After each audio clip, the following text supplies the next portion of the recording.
Here's something to ponder: cutting federal spending.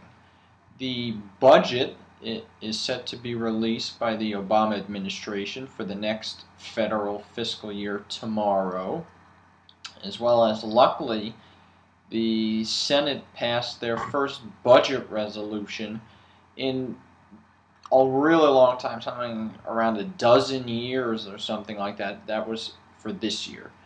So everybody agrees that we need to cut federal spending. Yes, there is waste. Yes, there are duplicate programs. Yes, there are people taking advantage of the government.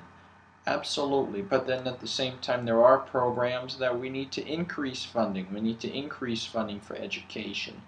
We need to increase funding for places like the National Institute of Health, and so on and so forth. And this leads me to a major problem.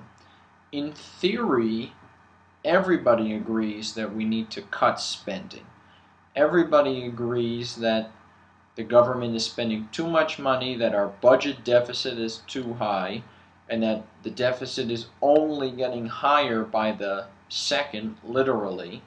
It's rising exponentially, and we're not really doing enough to combat it. Our spending, quite frankly, is out of control. I always say it's easy for Congress to spend the money because it's not their money. It's as though your best friend gave you their credit card and said, I trust you with it. Go buy whatever you want. It's easy to spend money when it's not your money. And so that's what we've seen in Congress, runaway spending. I tweeted, Congress needs to check itself into rehab for a spending addiction.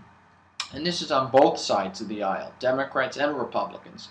And this leads me to the theory that everybody says they want to cut spending, but in reality, nobody really does. Every member has their pet projects.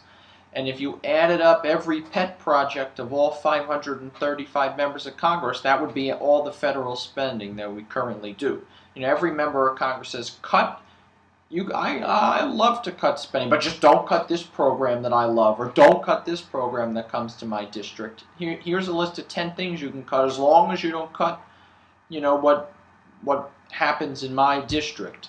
And so that's the problem. So the theory, everybody wants the cuts. In reality, nobody really is quick to make the cuts because nobody wants their pet program cut. And so there's been this informal agreement in Congress, and that we'll just cut nobody's pet projects, and then we'll just really cut no spending.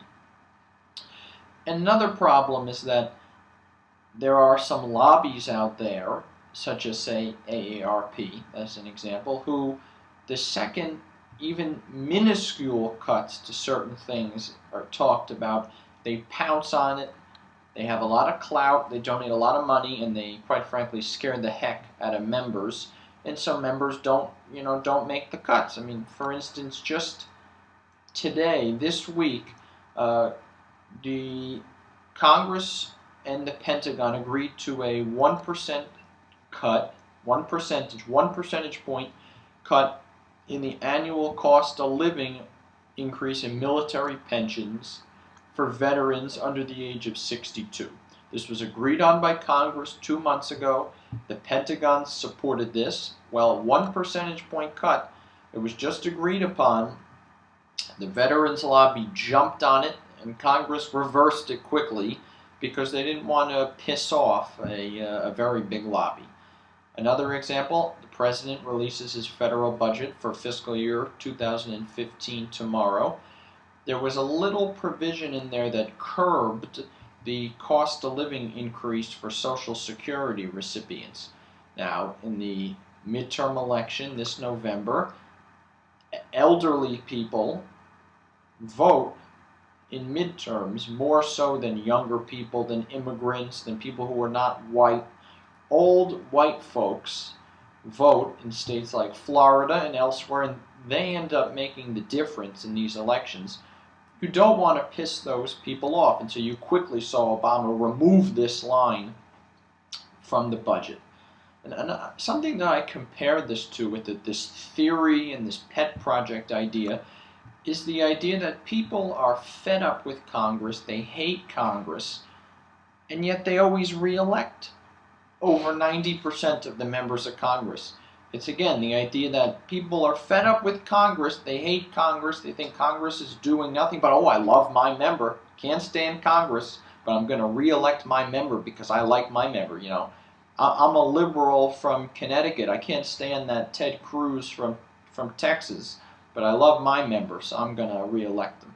And the same thing happens on the other side. You have people from Texas who love Ted Cruz, who think the Connecticut liberals are whack jobs and are ruining America, but they're going to re-elect Ted Cruz because they love their member. And so it all comes together. And so in theory, as I say, cutting federal spending is a much needed thing. We cannot sustain this level of spending. And a major problem that we're going to hear in Congress is that shrinking the deficit, we need to do more than just cut spending. We do need to raise revenues.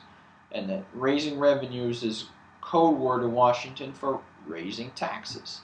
I don't want my taxes to go up. You don't want your taxes to go up. But the problem is that we've dug ourselves into such a deep, deep hole that cutting spending, lowering our amounts of spending, only lowers how much we spend. It's not really doing a significant thing to reduce our deficit spending that we've already incurred.